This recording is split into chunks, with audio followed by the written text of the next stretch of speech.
allpointstv.com, and we are here right after Thanksgiving. Hope you had a nice Thanksgiving.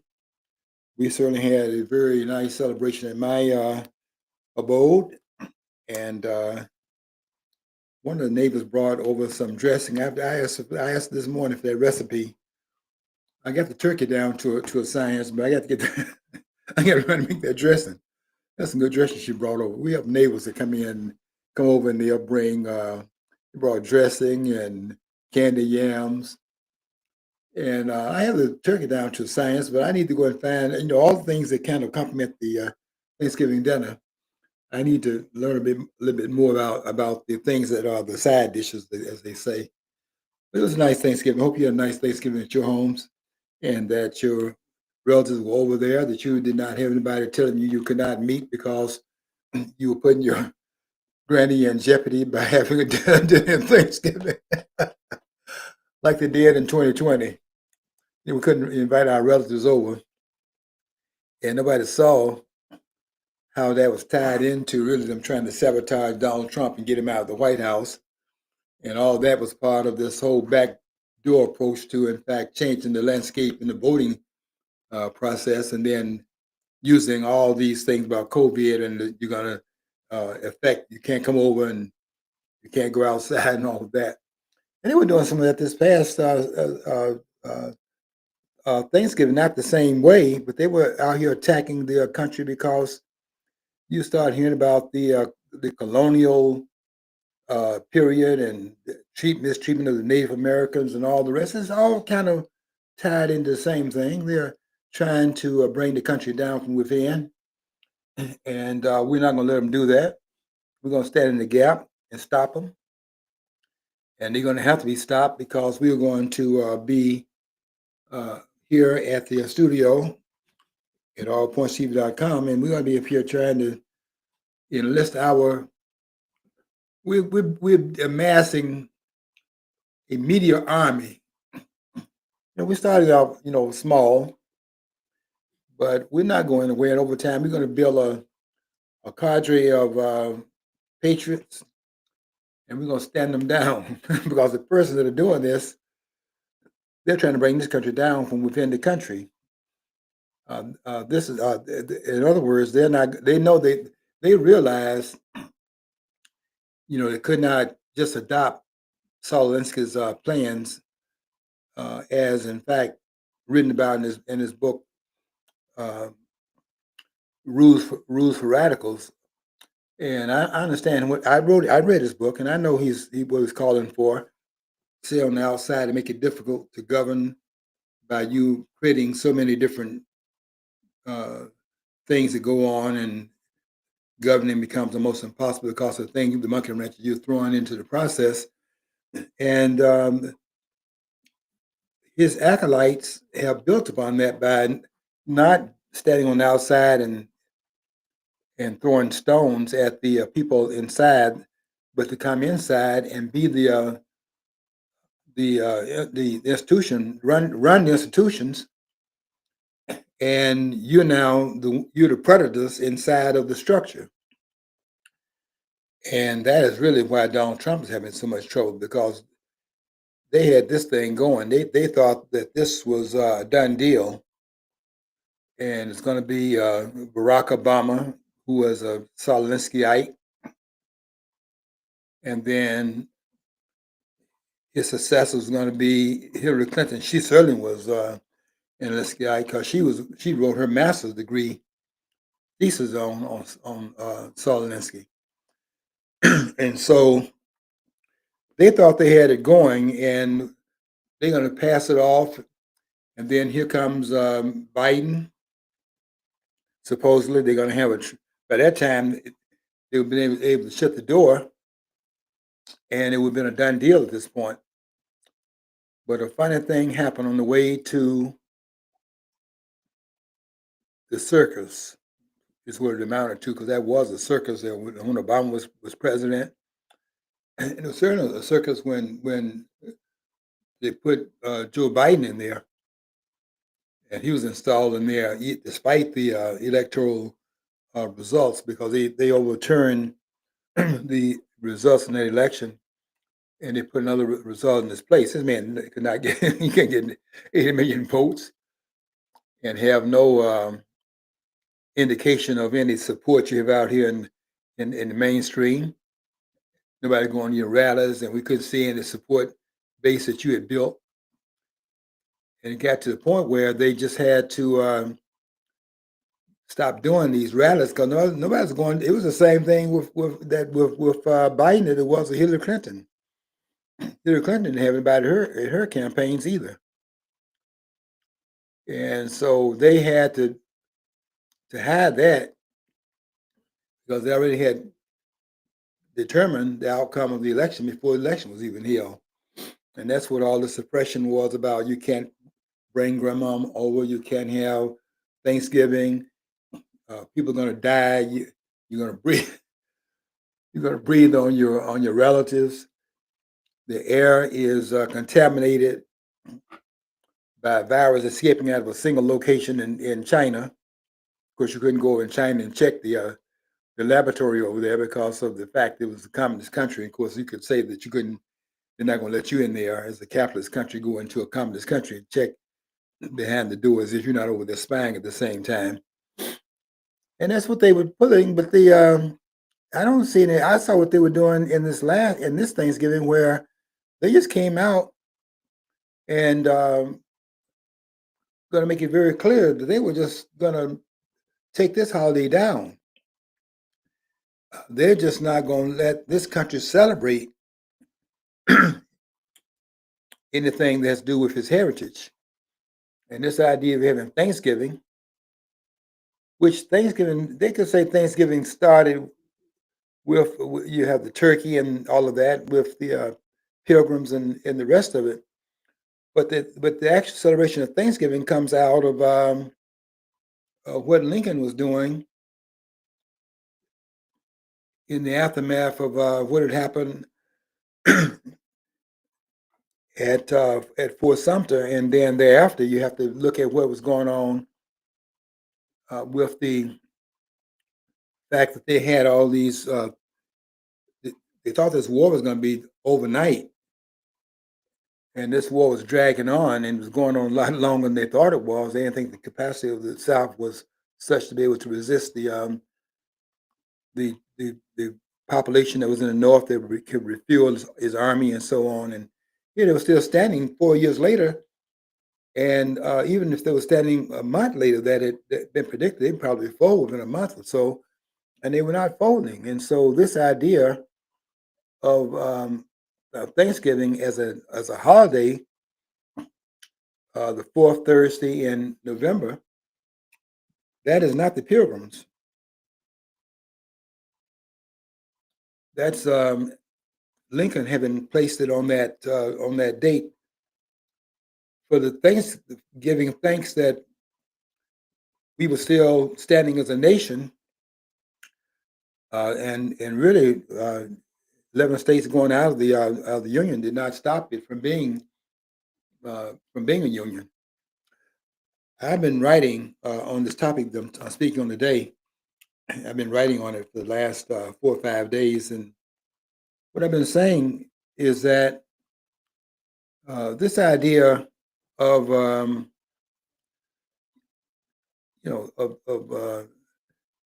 this, they're saying the person that were the 6 members of the Congress, that they were, pretty much. What I say is that they were involved in sedition, and that there is a history of that goes back to the Civil War, but in the aftermath of the war, not sedition. Those who say I've been saying that the Democratic Party is a part of sedition, but you have to understand this: sedition was not created during the so-called Civil War because they had the southern states, 11 states, 7 initially, and then 4 joined them after Fort Sumter was fired on. 11 states altogether. And in the aftermath of that, the Democratic Party engaged in, at that point, during the Reconstruction period, in sedition. And I was trying to tie together in my post whether or not those 6 members of the Democratic Party and what they did in terms of saying, you can say that they were this caveat they put up there, illegal, as if Donald Trump had ordered someone to be involved in behavior that was illegal. And the only way it can be illegal is the president, in fact, ordering it. The only way, now listen very carefully, the only way it can be illegal is if it is unconstitutional, because the president has the authority as the commander in chief to order the military, and anyone that comes up against that is violating the Constitution of the United States, because the second article of the document ordains the president as the commander in chief, and in that role, you cannot issue. You scholars are not going to agree with me on this.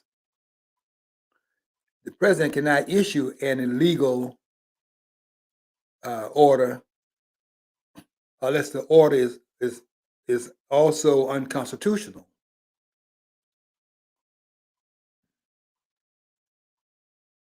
And then if that is the case, then there's a remedy that's in the Constitution to bring about a result as of that particular violation of the document itself. But I know somebody that's come against the president, and when they were asked, on these talk shows that went on, because everybody was inviting them when they started coming out against Trump, everybody then they're happy to go to bring them on and let them go on there and denounce Trump. And so everybody, they were all 6 of them were going on TV and making these comments, and they were asking them, well, what violation, what order was unconstitutional? And they were there hen and hawing. You could hear crickets because they couldn't name anything. They weren't. This was a way of getting around. They thought they were getting around this sedition by turning the sedition into a First Amendment right issue. And I'm gonna speak to you about that, because I want to tell you something about why that does not fly. And I'm the only one saying this in the country, but these are points that nobody else is making. People don't believe me when I tell them that they don't understand the Constitution in this country, and they think I'm bragging when I tell them. And I'm not going to say that here, but I would tell you what I'm saying off camera is that they don't have the understanding of it that's being claimed. And this idea that they can speak in these seditious terms is backed up by their rights under the First Amendment, the freedom of speech and so on and so forth. I brought the Constitution of the United States today, and I'm going to read verbatim what it says, and then we can come together on what it says and what it does not say.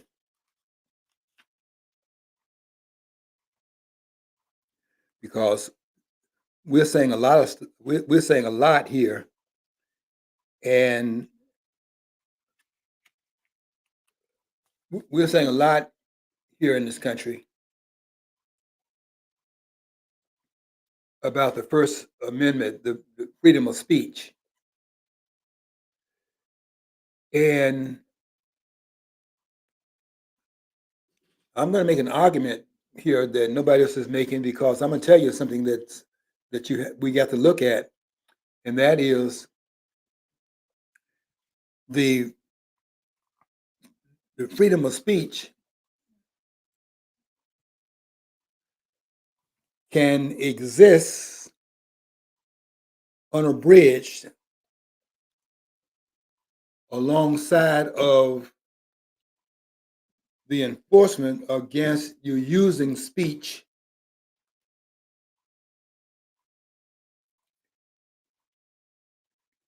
illicitly, seditiously, and so on and so forth. You can have both at the same time. You don't have to do what they did in 1919 in the Schenck versus the United States case, where they were doing all this contortionist kind of stuff that came out of the nonsense that Oliver Wendell Holmes created, and saying that they were trying to justify abridging speech, and you cannot abridge speech. Now, just hold on. I'm going to make a point here.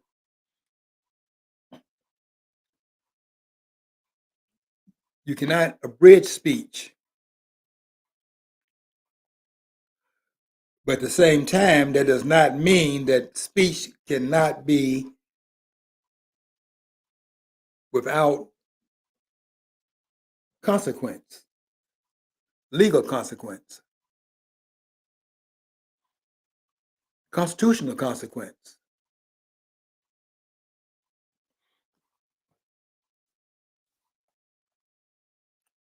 Let me read something to you here.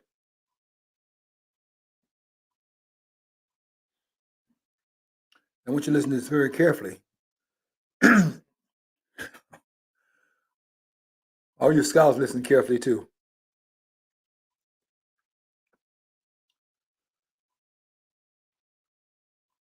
Congress shall make no law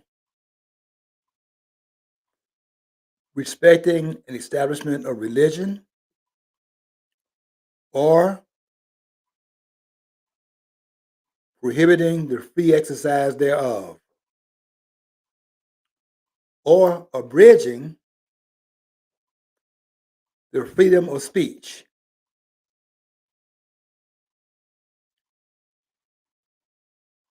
So speech cannot be abridged. And what the court has, and what they tried to do in 1919 is to try to find a way to get around the abridgment by Oliver Wendell Holmes raising this malarkey about you can't holler fire in a crowded theater, and because that's inappropriate and you can't do that. Now listen. I'm coming to a point here that they can't do that was the argument, and therefore you can abridge speech because you can holler fire in a crowded theater because it will create panic, danger, and so on and so forth, and therefore it can be abridged. Let me tell you something. You cannot abridge speech in this country based on the Constitution of the United States. And rather than doing all this physical contortions type of stuff that they did with that nonsense in the Schenck case in 1919, came out of a case that had developed in 1917 because we were passing out flyers against the entry into World War One because Wilson had run on. He kept us out of war. Yeah, he did for 1 month. He was inaugurated in March, and April the 6th of that same year, that very next month, we are now committing to a war. We are now committing troops in a war over there in Europe. 1 month after Wilson was inaugurated, the man ran on. He kept us out of war, and then 1 month after his inauguration, we involved in the war. He kept us out of. So now there are people passing out flyers because they're saying, well, here's this man ran on this particular this campaign with slogan. We voted for him because we didn't want to go into this war, and then he gets in office, and then he goes back on his word 1 month into his inaugural uh, address before the nation. He kept us out of war, and then he gets involved in war a month after he was inaugurated. So they're now coming out against what Wilson did because he was speaking with the usual fork tongue they speak in in Washington. Okay, so they took the case to the court when they tried to say that they were violating by coming out against the war and passing flyers out. They were in violation. They took it to court, arguing they have the right to that speech. The court should have said this. Listen carefully here. The court should have said that they have the right to that speech, but, and it's not even a but, they have the right to that speech, but the speech does not exist without consequence.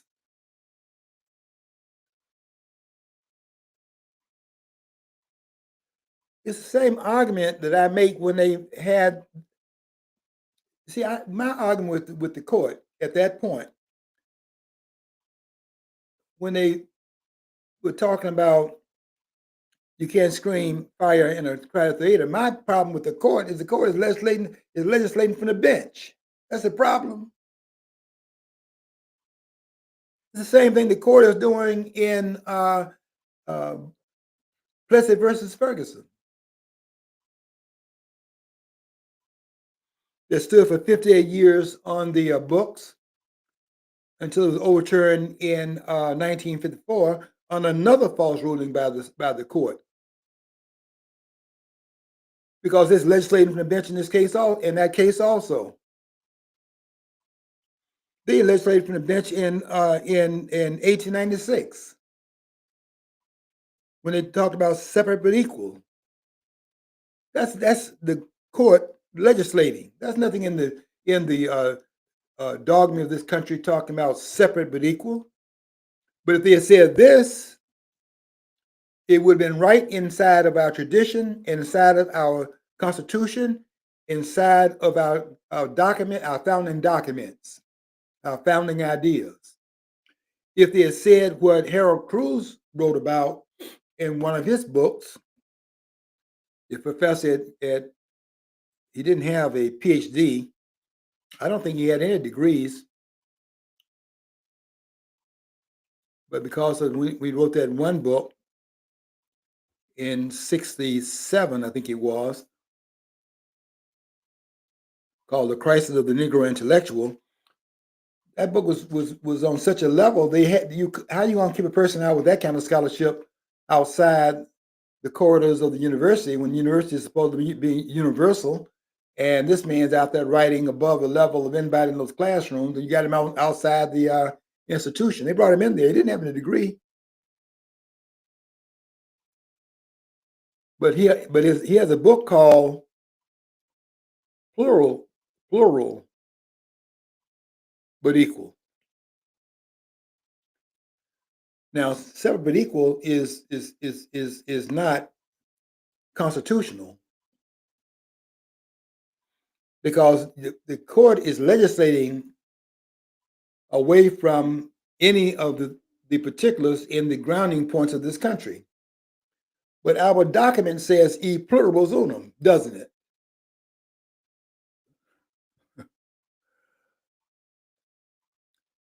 Out of many, one. So when if the court had ruled in 1896, plural but equal, that's our standard. Plural. And not but equal, plural and equal. If that had been then we got to make sure that in the plurality, in the e pluribus unum part of that slogan, you have to then ensure that equality will be applicable. And that does not mean that you have to have equity and all of those stuff they added later on, but it means that if you're going to pay this much money over there, you you can't do what Booker T. Washington was hollering about, where he had 11 times more money being spent on white students than it was on black students, because that would not be within the purview of the law, that they are plural. We're in a plural country, and that plurality should not be penalized. That's what it really means. And this idea of separate but equal, all that's look, get out of here with that. That's legislating, and the court cannot take the place of the Congress that's argued against the Constitution argues that Congress can make no law. Well, if Congress cannot make that law, then the Supreme Court cannot come in there and then start legislating in its place and make something up that's not been legislated by the Congress. Is that right, you scholars? You agree with that? You agree with that or not? I was contending in my writing. They're not going to argue with me about what I'm claiming here, because I'm going to some areas nobody else is going into, because they're not on this level. I'll just tell you, they're not on this level. I know you don't believe that, because when I tell you I'm from Eastern, they fall off their seats.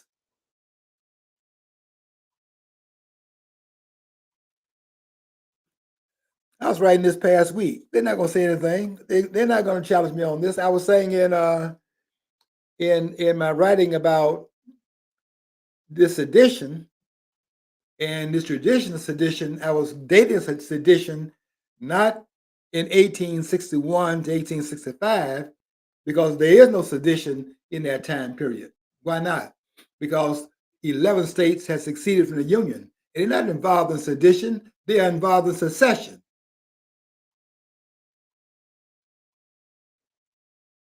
And if I'm wrong in this, then I tell you what you need to do. Show me where one person, was Jefferson Davis, whether it was Lee, Alexander Stevenson, the vice president of the Confederate States, any of the soldiers. Show me where there was one person in this country brought to trial for sedition and treason. If you can find one, I'll pay you $1 million.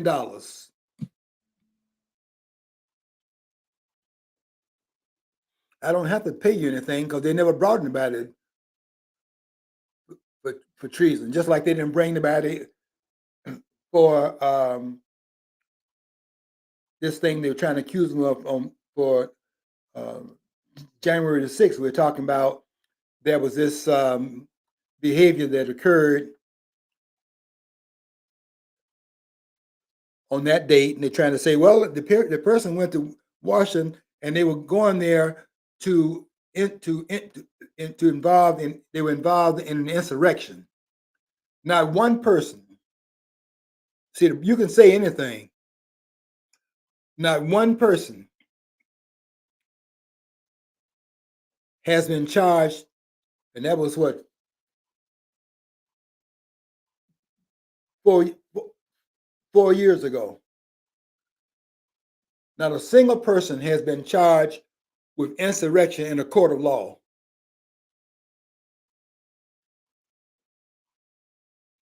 And not one person, I wrote about this, and I dared any of the scholars to come out and challenge what I wrote about it. They're not going to come out and say anything about it because they're not qualified. I'm trying to tell you the truth. They're not going to challenge what I say out here. They know I'm out here too. They don't challenge it. Challenge it with what?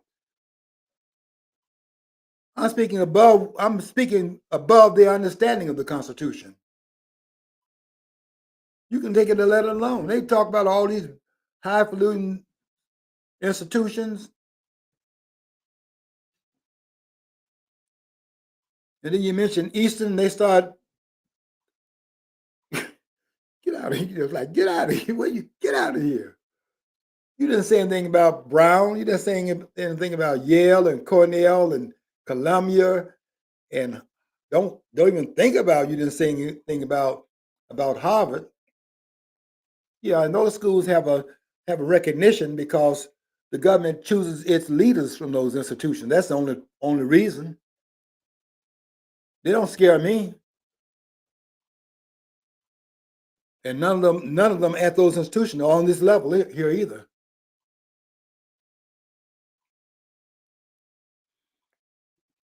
No, I said that those 6 persons that were involved in making those comments, saying here, thinking they were covered by saying illegal orders. But when they were called to answer for their hiding underneath they thought they were hiding under the First Amendment.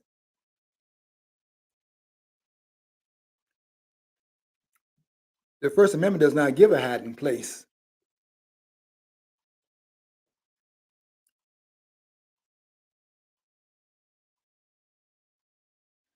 You can say anything you want to in this country. But what they have yet to understand is that you can come out and say anything you want to, but there is nothing that stops it from having a consequence in what you say. You can say it, and you cannot abridge it being said. But they made a mistake in all these years, 1919, in Schenck versus United States, is that they have tried to get around the idea that there cannot be a consequence imposed because of what you say. If they really believed that, if they really thought this through, they would know then they're doing it all the time. Because if you're under oath and what comes out of your mouth under oath, they're ready to put you in jail if they can go to court and find out what you did was perjure yourself. And that's what they're trying to do with some of those persons that are up there making all these comments about different things right now. What they did on the on these different committees, they put you on an oath, and then if you say something that is that they can prove to be untoward and so on and so forth, then they take an action against it. But they think they need to get around the First Amendment. You need to let the First Amendment stand as is read. You don't need to have a prohibition against a speech. You have to recognize a speech and the consequences of speech can exist in the same arena, and you don't have to abrogate the right to speech, free speech, to then say that if you're in fact lying on the in front of the Congress, for example, what came in your mouth was spoken freely. You have the right to do that. You have the right to speak freely in this country. And they think that means that there's no consequence of it because you have the right to do it. You have the right to do it. You have the right to stand in that theater and scream fire all you want to. You have the right to do that. But if you think that you're going to do that and no consequence be put there and so on and so forth, you can exercise a speech. But you have to understand the consequence of you doing it. You can't put an imposition against a speech. You cannot pass a law against it. Say you cannot do this and that and the other. That's what the law prohibits you from doing. I'm telling you something different here. You cannot impose a restriction on the speech. But that does not, what they think is you cannot, in fact, take a consequence against the speech if it, in fact, goes across certain lines. It does, they do that all the time. How are you going to claim that that can be done and you're doing it all the time in terms of every time it takes why is a person taking an oath to swear to tell the truth? They want to put them on the oath.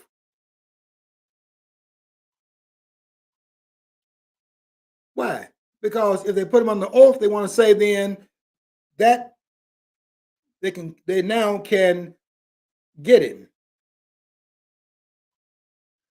They get him what because of what came out of his mouth? No, they're getting him because he lied on because he lied. You can say that, you can say it.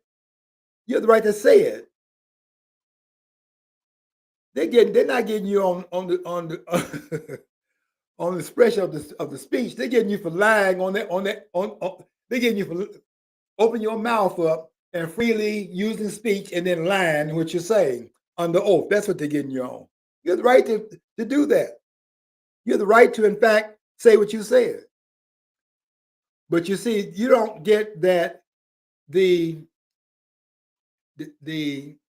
what's that word? The dialectic. You don't get the dialectic that on the other side of that, you don't just walk away because in the speech there is a consequence, but you're prohibited from putting a prohibition against the speech. The guy you can say anything you want to say in this country, but if you think that means, or even if it's even being practiced, because it's not being practiced, because anytime you're in a courtroom, you are put on the oath before you get on that stand. You're allowed to say the speech on that as you take that oath. You're not allowed to lie.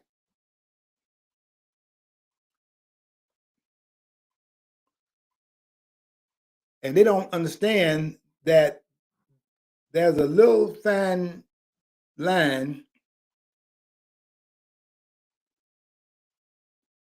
that is involved in it, which is what they're using to come against you if you're using speech inappropriately, quote unquote, based upon the fact you raise your hand. They're not getting you on the speech. They're getting you for raising your hand and swearing. Now they got you on. You swore to tell the truth and you didn't do it. I know you're not getting that, but I'll tell you something. I argued. I argued this at the university,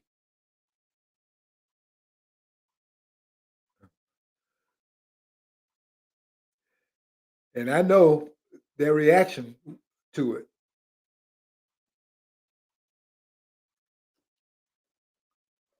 And I'm arguing here along the same line that was sedition they were involved in, and that the sedition of the Democratic Party goes all the way back to 1865, not prior to that. Democratic Party is a party of sedition. But I date the sedition of the Democratic Party not in 1861, because you cannot create sedition under the circumstance of having succeeded from the Union, which is what they had done. They're not involved in sedition, they're involved in secession. And that's why Jefferson Davis argued, demanded. Davis, go read this book called Jefferson Davis Was Right. And by all means, read the book by the two Kennedy brothers, Ronald and Donald Kennedy, two brothers out of North Carolina,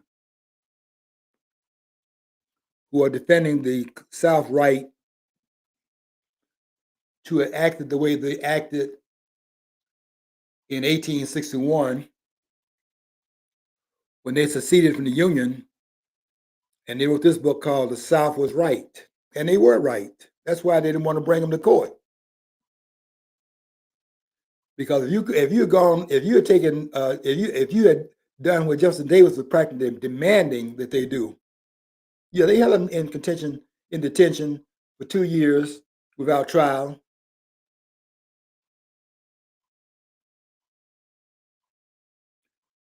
But they never brought him to trial. And he was begging for a trial. You don't know this because they don't put that in the history books. He was begging for them to take this to court and argue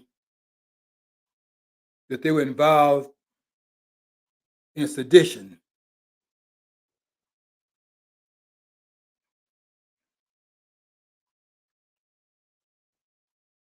Tell a person over in Russia, who's over in Russia, that they're involved in sedition against the United States. That's a separate country.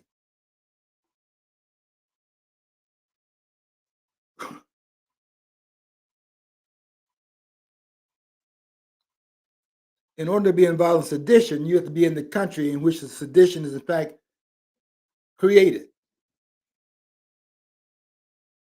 We're not involved in sedition against Britain by putting a tax on their imports of Russia or China. There's no sedition, and they can't bring about the trial in China for these tariffs, and we can't bring them to trial in the United States for their tariff against these against the goods in this country going out out of this country. Sedition is what you're doing, being a part of a polity, and you're rising against that polity to undermine it and to sabotage it, undercut it, subvert it, and so on. And that's prohibited in every statute of every country on the planet. Sedition is not allowed. And I want to make it very clear that this was sedition on the part of those 6 members of the Congress of the United States. And they think they got off scot-free and all of that because they're claiming that they had a right to, under the First Amendment, which does not allow for, given the fact they have freedom of speech, they can come out there and say what they said, speaking directly to the military of the United States, undermining the commander-in-chief, who is constitutionally required in that role. And they got these 6 members of the Congress talking directly into the military and into the intelligence community and telling them that they don't have to obey an order of the President of the United States. The hell if they don't.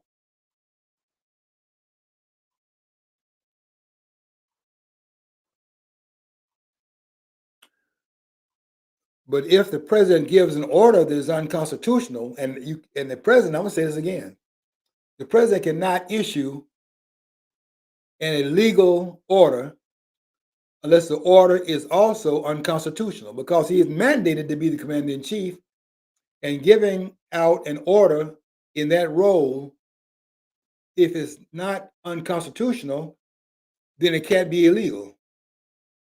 You may not agree with that. Think about that for a minute. In order for it to be illegal, it must be unconstitutional. And if it's unconstitutional, there's a remedy for it, and the remedy is not to talk to the members of the intelligence community directly, as they were doing through the microphone, through the camera, and also to talk through the microphone and camera to the military and tell them they don't have to obey an order of the President of the United States. And they put this little caveat over thinking they were protected by saying you don't have to obey an order that is illegal order. You're required not to obey the order. You're not required to do anything. It's saying, well, the Nuremberg trial and so on and so forth, you're required to obey that order by the President of the United States. Because if you don't require that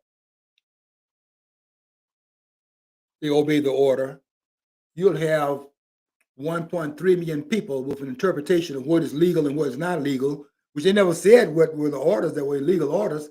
And you have all this chaos and this subterfuge in the process, and they're going to claim that that is in fact protected under the First Amendment of the United States. It's not protected under the First Amendment of the United States.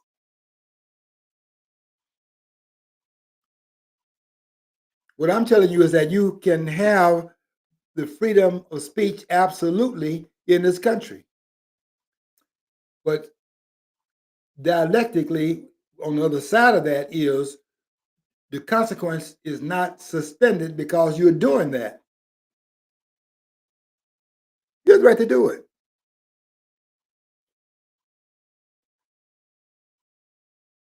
But what restrains you is not the fact we're going to stop you from saying it.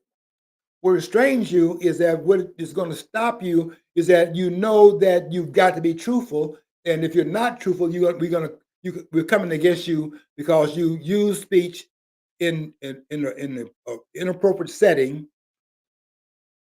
with speech being freely used out of your mouth. You freely spoke and lied freely of your own volition. You did that, and therefore, for the lying that you did, that's an actionable offense. And if you say they can't do that, they're doing it all the time. They do that all the time. What do you think they're raising their right hand for and swearing you in? Do you swear to uphold the blah, blah, blah? And all the president inaugurated with the 35 words in his 35 words he must swear to. Either swear to or to maybe didn't want to swear, but he wants to, but you therein must agree. They have this word right here, where the president is in fact inaugurated in Article 2.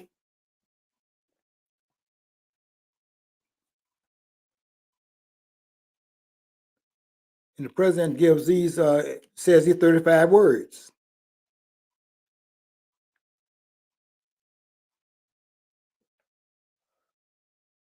You know, you have the president raise his hand. I, John Fitzgerald, John F. Kennedy, or I hate to say this one, I, Joe Biden. I don't know how he's making that he's actually doing that when the man lost the election,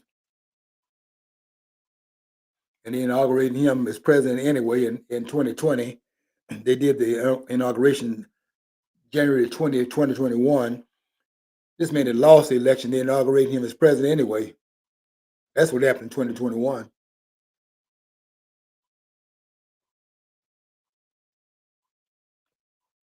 And people went there not to engage in insurrection.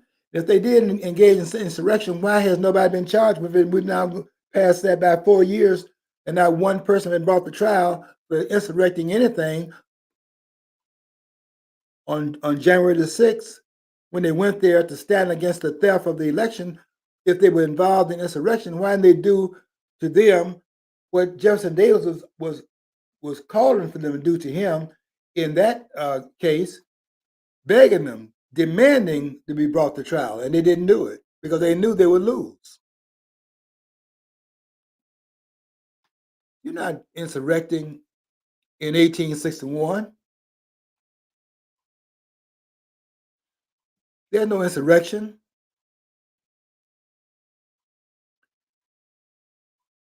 And people didn't like me saying this, but I said there was no insurrection, there was no treason, and there was no civil war.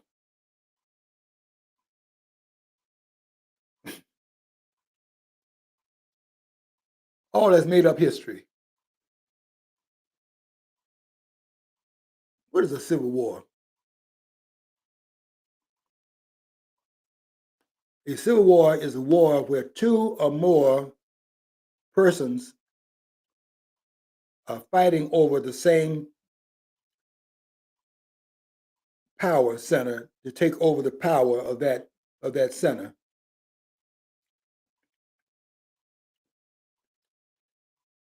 And the South, by the way, had set up its capital right next to the Union capital to show that they were not trying to take over the capital of the Union. That's why they put the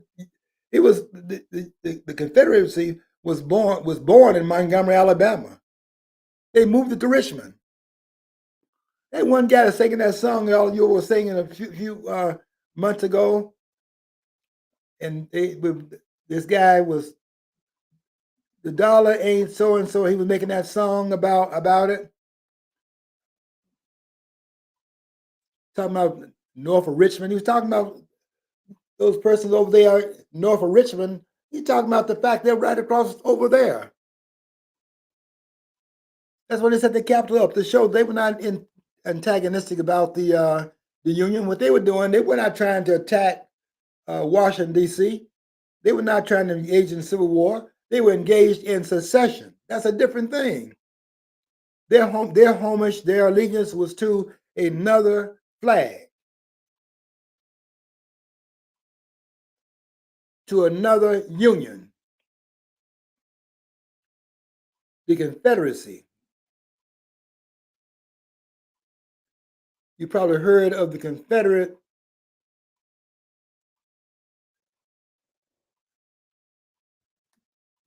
you may have heard of the Articles of Confederation. Confederation, the Confederation, the Articles of Confederation. They're confederating. They're going back to the founding of the country as a way of reordering the document in its more virgin state, and they're going back to that. That's what they're doing. They're not trying to challenge the 22 states that stayed in the Union. They had gone to Washington to petition for them to be allowed to leave peacefully, and they could coexist together. That's what they were arguing about. That's why they went to Washington and sent a group there. A commission went to Washington to meet with Lincoln. And Lincoln refused to meet with them because Lincoln had something else on his mind. And what he had on his mind was to provoke. He knew that the nation would not stand with him if he attacked the South, because they knew a little bit more about the history now than they know now. The nation was in fact aware of the fact there was right to succeed from the Union, because they had tried it and raised the question on numerous occasions in different parts of the polity. They had mentioned that in Massachusetts, in the New England states. When they added the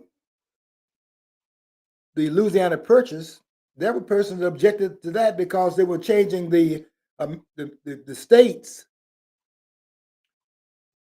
And Massachusetts was talking about seceding at that point. Secession was an idea that had been widely accepted because they had voluntarily come into setting up the Union by surrendering some of the sovereignty on a voluntary basis. It wasn't taken from them. They volunteered to make a concession or to bring about the polity that they were creating. They didn't take the sovereignty from them. They voluntarily relinquished some of their sovereignty under certain terms. And they were taking it back when the terms of that polity was changed. They was going to argue that in a court. And they knew that Davidson's argument, well, you say knew. They had no reason not to know that his argument would have prevailed, and that's why they did not bring him to court. I was arguing in my writing that nobody, not one, go find one person that was brought to trial for sedition from 1861 to 1865. Include all of them. Include the Confederate Army, include the President, Jefferson Davis, include the Vice President, Alexander Stephens,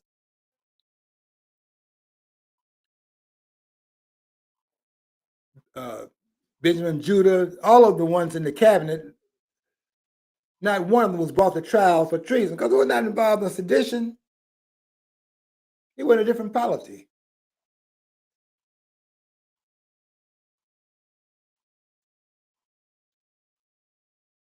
And that's why when I say that the Democratic Party is a party of sedition, it's because of what happened in the aftermath of that.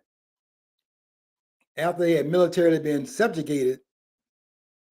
See, a lot of persons do this in their reading of history, which I object to it being read in this way because I know that history has been distorted.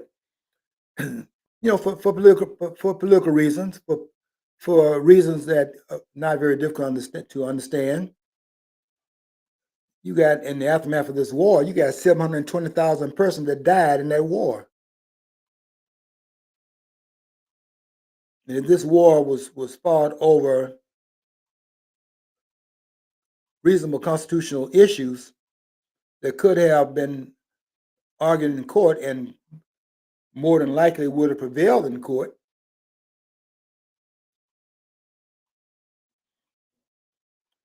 then we got 720,000 persons out there on the battlefield and the civilian population, the equivalent of by population at that time, the equivalent of 5 million people, 720,000, but if you look at the population then and population now, today is the equivalent of 5 million people on that battlefield and the civilian population that died because of this war. And to have had Davis exonerated,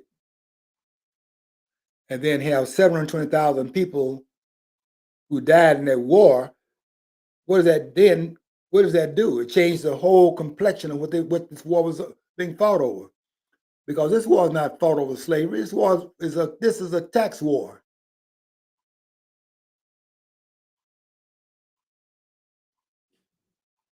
Go read Charles Allen's all these books that Allen has put out. Taxation is the basis of all these wars have been fought over time, over millenniums of time. People fighting over what they work for, they want to keep.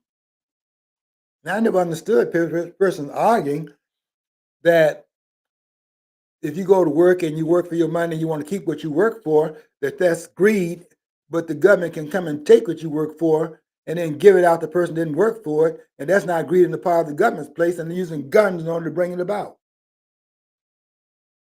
So I'm going to argue this point here about why is it not greed when the government is in fact doing it, when they have no involvement in the labor that produced the wealth. Government doesn't produce any wealth. And we need to stop. We need to stop allowing all these discussions going on in this country. They have nothing to do with governing. We didn't send these persons up there like Jasmine Crockett and these other airheads. That's what they are, a bunch of airheads. We have fools running this country.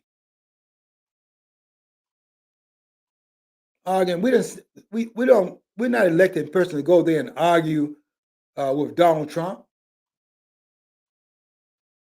I had a person call me the other day because they one of my former students. They're getting ready to move.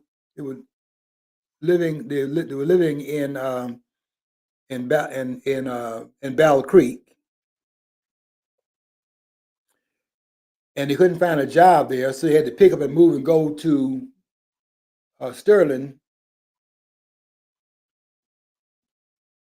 looking for an opportunity there. Could not find where they were, and they were telling me the reason why the person said the reason I couldn't get a job there because of all the jobs are taken by the foreigners. Yeah, that's true. But you know who caused that? These airhead politicians caused it.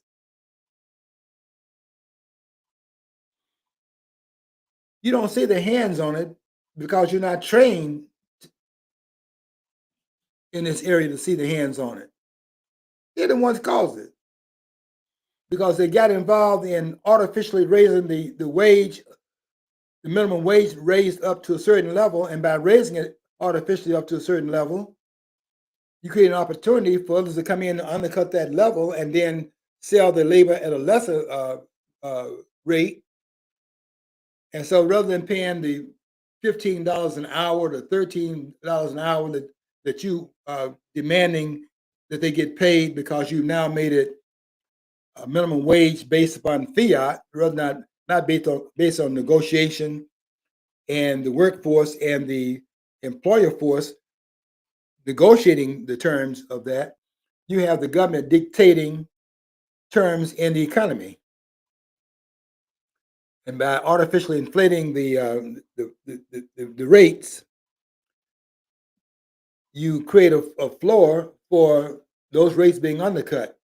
And you don't see the politicians playing both ends against the middle because they raise the rates and then they benefit from allowing the immigrants in here, which they let in, and they undercut the workers who think that they're on the side by getting the wages up, and they undercut them by bringing the immigrants in here to work underneath the scale that they made mandatory for those of us that are citizens of the country.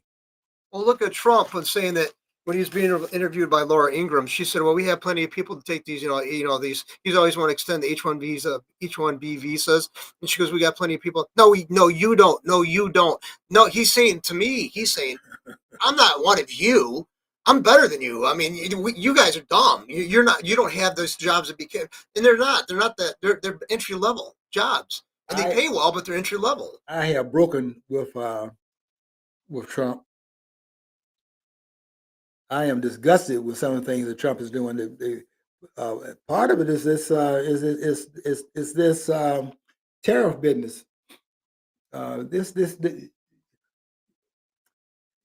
You go listen to Jeffrey Sachs and listen to him about his objections to the terror.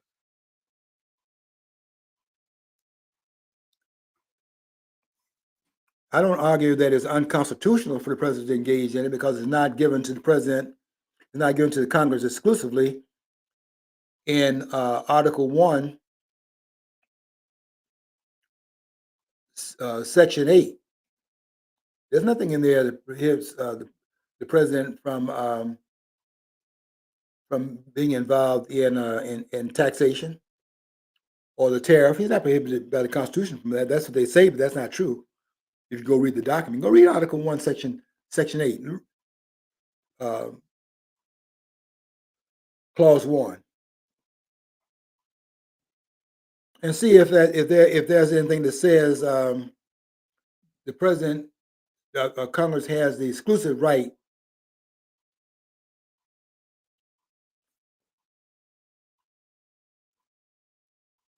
to tax. It doesn't say that. When it gives the Congress exclusive right to do something, it says it. It says in Article 1, Section 2, Clause 5. Says in Article 1, Section 3, Clause 6.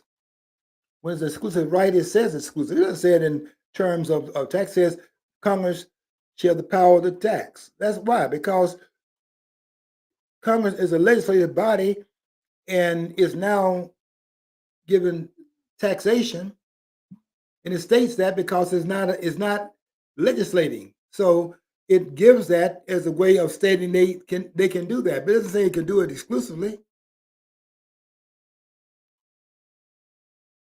I know the scholars don't agree with that because they don't understand the Constitution. They're not arguing these points.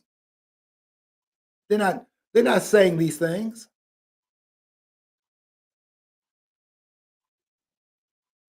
The sedition of the Democratic Party is not 1861 to 1865. It's what happened in the aftermath of that.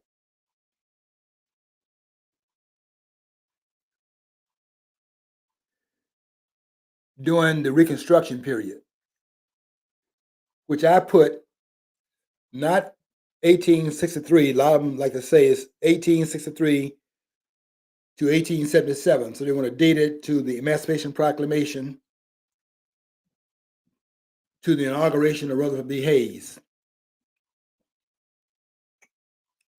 That doesn't fly. Reconstruction is from 1865, not 1863, because you couldn't enforce anything in that in the Emancipation Proclamation at that point. 1865, from 1865 to 1965. That's a Reconstruction period. And that period will take in everything that happened in terms of the ending of the so-called Civil War. It's not a Civil War, it's a war against Southern independence. Against Southern independence because Abraham Lincoln is acting the role of King George III, and he's not going to let this tax cow get out of here when 61% of the exports and the taxes that come therein, because we are having our goods taxed on the export side, but we're able to tax with the imports on the other side. The North is benefiting from that, and they have this cash cow go out of here. You're losing 61% of the export of the country, which was the cotton in the South, and they're not going to let that cash cow leave the United States. This is a tax war. Okay, so I'm just making a point that this sedition cannot be argued away by them trying to hide this gobbledygook language they use, saying illegal orders. The president's commander in chief, and if his orders are illegal, his orders have to be unconstitutional at the same time.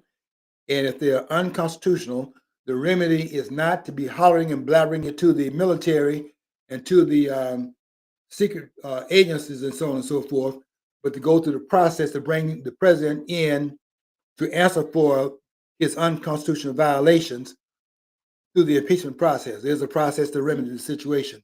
But not this hollering to the troops and so on and so forth, which they don't have a right to do, and they were involved in sedition, and there's no getting around that. I'm telling you that, whether they do it or not. Okay, folks, I got to get out of here. They're not going to like me today, as usual. Until next week, we want you to follow your dream. If you don't follow your dream, you never know what's on the other side of the rainbow.